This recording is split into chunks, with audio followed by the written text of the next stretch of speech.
happened to my other one? It just like vanished. That was actually a pretty cool story, guys. We were walking around with those shirts because obviously, yeah, we had tried to show them off a little bit. Show them off as in that you guys can see that we have StarCraft shirts, and you can always order those shirts as well on the ESL website in the ESL shop. And yeah, we were walking around with them for like 4 or 5 days in China. Obviously, we have several shirts, so don't worry, we don't smell like hell. It's wearing the same. At least I should talk for myself. Ben, you're questionable. Thanks a lot, Kevin. Just kidding. Thanks mate. for throwing me under the bus there. Just kidding. No, so we were walking around in China 4 or 5 days, and then at the last night of the event, Idra was like, I like your shirt. Just realized what it said. I was like, what the hell, Greg? Like, we've been wearing it for 5 days. He's like, never noticed. Like, can I have one? I'm like, yeah, of course. Then we made a fair trade with Greg. We wanted to release the Grekken shirt, and we would give him the 6-Poo shirt. Yeah. And now we Excel actually brought us a release the Grekken shirt, so we're totally happy. Yeah, we love T-shirts, guys. So if ever y'all see us around an event and you want to make quick friends, bring us a T-shirt. I love T-shirts, man. T-shirts are the best. So anyway, guys, let's talk about the game at hand. It is Mana versus Top. Mana playing on the account mouzTosh. We've got Top spawning. Kind of like how that sounds, man. mouzTosh. I don't know. Sounds powerful, no? Yeah. Not as powerful as Dongregu, but it sounds pretty powerful. It's not bad, not bad. We've got Top spawning down here in the 6 o'clock position. He is the purple Terran player. His opponent, Mana, over here at 9 o'clock in the green pieces. What do you think? These positions, do they really mean anything in this matchup to you, Kev?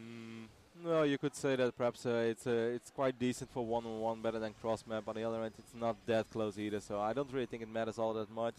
You could say that it's very nice for Terran to drop. I mean, certainly the turret for Protoss is really quite close. So basically, you load in a medevac over here, you float it over, and you're able to drop his turret already. So I guess it's nice for Top, but I wouldn't really say that this is a disadvantage for Mana. Mana should be fine. Let's talk a little bit about Mana's playstyle in general. I've been watching him quite a bit lately, and everybody knows that Mana is pretty damn solid PvT. But often when I watch his games, I mean, obviously Mana's awesome and he's really, really impressive.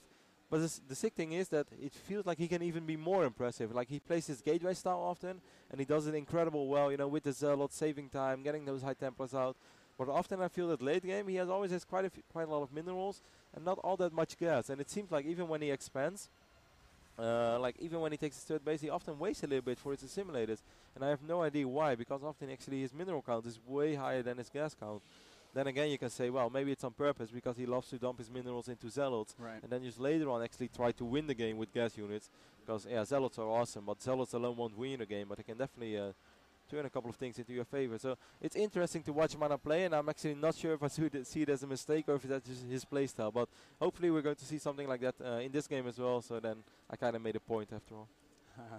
I think it was a good point, Kev. So a couple Marines out on the map for Top. He's going for a 1-Rax fast expand. Mana has his first Stalker out. He's going to be poking around trying to catch this scouting SCV, and he does see it. Oh, that's a good job. It's actually quite important. I mean, obviously Top is expecting a fast expanding Protoss as well on this map. But hey, if you can't see it, then it's still you have to worry. You know, you can never know. It could just be a 3-base Blink Starcrawl in as well, and then you actually need a 3-base. Did I say 3-base? That'd be the sickest all in ever. That would be really sick.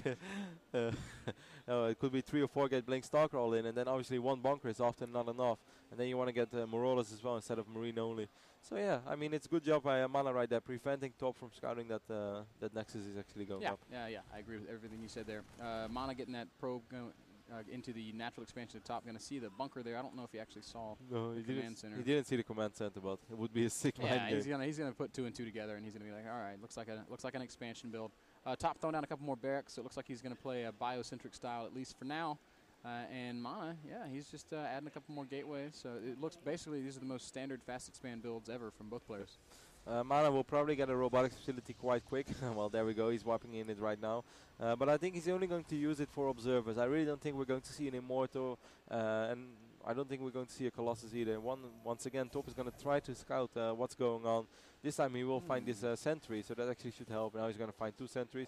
Ooh, Mana's running a little bit too much with his sentries, but... well, he still prevented Top from seeing that Nexus, but Top must be pretty damn sure that it is indeed I think so. a fast expand build. Especially seeing a couple of sentries there.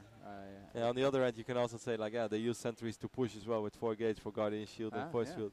So it's hard for Top, but I'm pretty quite convinced that Top knows exactly what's going on. Ooh, man, I'm taking a lot of damage on that Stalker. Top's thrown down a couple more bunkers, so because he is a little bit in the dark, he's being safe and just making sure that he's covered. What do you make of the choice of Top's making it just going pure Marine with stim, skipping concussive shells, not getting any Marauders? I think it's fine against certain all-ins, like against 4-gates and stuff. I think you rather make a lot of Marines, and it's easier to produce Marines in the early stages of the game as well. Top obviously wants to attack like really quickly, so I think what he wants to do is to try to get those medavacs out as soon as possible. And if you start investing into Marauders, you slow that entire process down. So I think it's fine. I think Top is going to try to do something with his Marines. And oh, look at Mana, he's actually warping in the robotics bay. Perhaps that has something to do with the positions after all. They can say if it's cross map, then Mana will play that more gateway heavy style, the Ado Scott style as we know it with the double forge. And the style that Mana loves to play as well. But perhaps because it is close position, and I guess he kind of figured out that Top is stacking really quite quick since it was Marine only, that he feels like he needs a Colossus to deal with those Marines. Yeah, makes sense. Makes sense. I am so fascinated by this little computer right outside the natural expansion of Top. It's like, who would put a computer out there? It's just up just a little bit. Right there. What the hell, man? I have no idea. It's a weird place to play StarCraft. So I wouldn't mind. Anyway, first factory is floating around for Top, doing a little bit of scouting. Of course, he threw that down just so he could make that starport, start his medevac production. Combat shields being researched, reactors being added on barracks. We're just going to see so many Marines from Top. I wonder, is he going to do a little push when combat shields finishes? Yeah, I think he wants to, but I think as soon as he realizes that there is actually a Colossus on the field, then I really don't think that he's going to try to commit to that. What he might do is have like a couple of Marines in the front and try to send in a medevac in the back.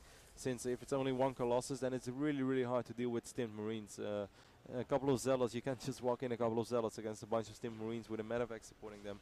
So yeah, it's hard to say, but it's very possible that Top won't do anything sometime soon either, just because he's not able to, and just because he realized that Mana's probably prepared against everything. Yeah, I think so. It's going to be super hard for Top to be aggressive with pure Marine against the Colossus army, that's for sure. Top throwing down that third base, I like that quite a bit. Just realizing that he's pretty secure, going to go ahead and expand. Mana, in the meantime, is warping in a few Zealots. He's got that first Colossus out. He's also getting armor first, which... I mean, it's normal when you play this gateway style, but he's not playing a pure gateway style.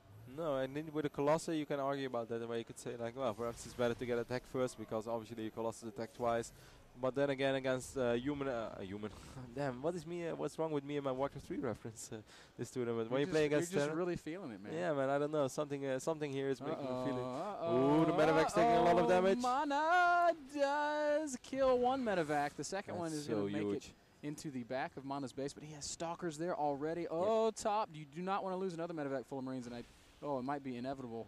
Mana is really trying to get up to the top of the map to deny that medevac, but I do feel like Top is actually going to be okay, even sending an SCV to just check and see where Mana's army is. Excellent map awareness of Mana, that he's just actually moving out exactly on this moment, trying to snipe medevacs, trying to find some army. Probably realized as soon as that first Colossus came out, this is a moment where my army is probably stronger than his. So even if I meet him in the middle of the map, I should be in pretty damn good position. And that is exactly what is going on. Take a look at the main base of Top though. Top is already slowly but steady transitioning into Marauders and Vikings. So Top has to be so careful with that medevac. I don't really think you want to drop with that, man. Yeah, it's literally one shot, well, maybe not one. 2 shots from a Stalker will kill that medevac. So Top has to be so careful. He's probably just going to park it and forget about it, and then whenever there's a fight, maybe send it somewhere to try and drop. And I mean, once you actually have those 8 Marines on the ground and they are stimming already in your medevac, it's going to have a ton of energy, so you will be able to heal like forever. And then it's still worth it, but right now in a phase of the game where there's nothing happening besides your drop, that's not really the moment to go for it. Top threw down a scan, and he did manage to take down the observer straight away, so that is pretty annoying for Mana. Yeah, also managing to see all of Mana's army right outside of his natural, so he was like, oh, shoot, there's a Protoss army in my base. Mana has, I mean, he's starting to knock down those back rocks. Top has transitioned into a lot of Marauders. Yeah, Marauders and Vikings.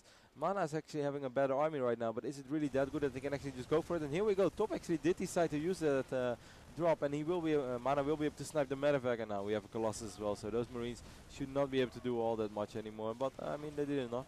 Yeah, do a little bit. I mean, I still wouldn't call this a cost-effective trade, but it does pull Mana back a little bit. And that was actually very important, because if we looked at supply, Mana was up 15-20 supply, and that's quite obvious since Top went for that expand a lot quicker. So Top has been investing into his economy, while Mana was investing a lot into units. And if we take a look at the income tab, for the last 10 is might be slightly exaggerated, but for the last 6-7 minutes, Top had a superior work account to Mana, and that's obviously not how Protoss vs Terran is supposed to be. Right. Templar Archives down 4 mana. He's going to start transitioning into those High Templar for that Storm and maybe even for a couple of Archons. Upgrades are still... Mana's only got the +1 armor, +1 attack finishing up. Second Forge going to be finishing up as soon as that +1 attack finishes, so he'll be able to go double upgrades from this point forward. Top's upgrades, he's already 1-1, so pretty even in that regard as well. Yeah, 1-1 is obviously it's fine, I guess, for this stage of the game. But what's better for Top is that he already has 12 Vikings on the map, and I really think that's a number that he can do something with. We only have 4 Colossus on the map right now as well. If 12 Vikings go for 1 Colossus, you do a ton of damage straight away. And he has a lot of Marauders. And I'm actually a little bit worried for Mana, because I can see this turning into one of those fights where the Protoss will lose 1 Colossus before the fight barely starts, and then the Vikings will take care of the other 3 Colossus. We do have Charge almost on his way in Storm, but I don't know, man. I really think that this is actually going to be a little bit tricky for Mana. This won't be easy. I think he's going to actually hit a really nice timing here, like as Mana's trying to transition into High Templar, but before they really become relevant. Storm is just now finishing. I don't know if he has enough High Templar or enough energy on any of his High Templar for Storm. He's got 1 High Templar with Storm. Yeah, 1 right now, perhaps too soon. But yeah, I don't know. I still feel this is a really, really scary push for Top, and it's all going to come down to that Viking control. Mana has to be so careful with his Colossus, but Mana knows it, and he's such an excellent player, though. So I can only imagine. But look at Top. I love how he's controlling his Vikings right now.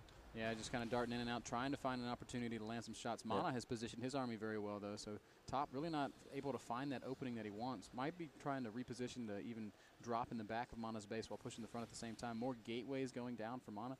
I'm starting to worry a bit about Mana's ability to secure a 4th base, Kev. Yeah, I mean, obviously, right this moment, but Mana's going to wait a little bit. He wants to get those 4 extra gates up. He will probably get a warp in pylon soon here, so then he knows that if they actually will have a fight, that he will be able to reinforce with those warp ins, which is going to be incredibly important. And look at Top once again. He's going to try to get a free shot of him on those Colossus, but that's not actually going to work. Mana will find that new base from Top over here. Actually gets canceled. The mid-east of the map. Really nice by Mana, just really covering everything, saying to himself, all right, this is when he needs to have a 4th, and I'm going to go check. And there's actually nothing there because Top canceled it. Yeah, and Top was just waiting right now. He was producing 4 or 5 ghosts at once, so I can definitely imagine that he wants to wait for those ghosts. Look at this, man. Top tried to go up to the top of the map to put out a new base, but Mana's got a Zealot patrolling there, and he's going to catch that SCV. Really nice, man. Mana's so map aware, as you've already said. Yeah, he's doing a really good job right now. And I love, once again, how he's positioning his units. But here we go. We've seen Puma with his ghost control in Intel Extreme Masters of China and Guangzhou. That was ridiculous against Hasselhoff. Yeah, it was really that was like, for everyone who ever says that Puma can only 1-1-1, well, apparently not. He has like the sickest ghost control I've seen in a long time. Sniping stuff from all over. There were like 12 High Templars, and I saw like 2 Storms. Like, how's that even possible? Yeah. Let's see how Top is going to do with it. Going to deal with his ghost. Mana trying to poke forward with these Stalkers. One of them gets tagged, but he does have that blink upgrade finished, so he is able to get away. And yeah, this is just the dance that we see here when PVT reaches the late game. Both players trying to find openings. Oh, Cloak goes down. Oh, not a Storm. 2 Storms did quite a bit of damage on those ghosts. You will be able to take out that Zealot as well. And obviously, Selnar Watchtower control is incredible important when you have both High Templars and Ghosts on the map. You really do not want to give up. Perhaps we're going to be able to see. Oh, really nice storm. Those Ghosts are all so low on health. One more time. Oh, actually, that goes sniping off the High Templar before it can hit anything. The thing is, you can say like, oh, this looks nice for Mana, but it's really not all that nice because those ghosts will just get healed up by those Medifacts, and he's losing quite expensive ghost units here. This is actually very good right now. Losing 3 ghosts, well, it's obviously bad for Top, but I mean, very good for Mana, sniping off those 3 ghosts. And that actually might allow him to do some damage. Oh my god, the Vikings out of position. Vikings being forgotten about. Like you said, 3 Vikings fall completely for free. 184 supply for Top, a maxed out Protoss army. Looks like a little bit of a fight starting to happen here. The High Templar are way out of position. Here come the Colossi. Mana does finally choose to just engage here. Oh, nice force fields. Nice feedback as well on those ghosts. Do we have any storms? Like, well, it seems like where are all the Marauders? They're like on the back of the force fields. Both players losing a lot of units, but it seems like Mana will come out victorious of this battle. Mana getting such a nice fight there. 156 supply to 100, and I really think Mana's going to be able to reinforce a lot faster than Top. He's got a ton of gateways. Mana has a ton of money as well, 2,500 minerals. He probably did just wipe in a lot of units. The bunker is getting attacked by a lot of units, so he's not going to be able to repair it.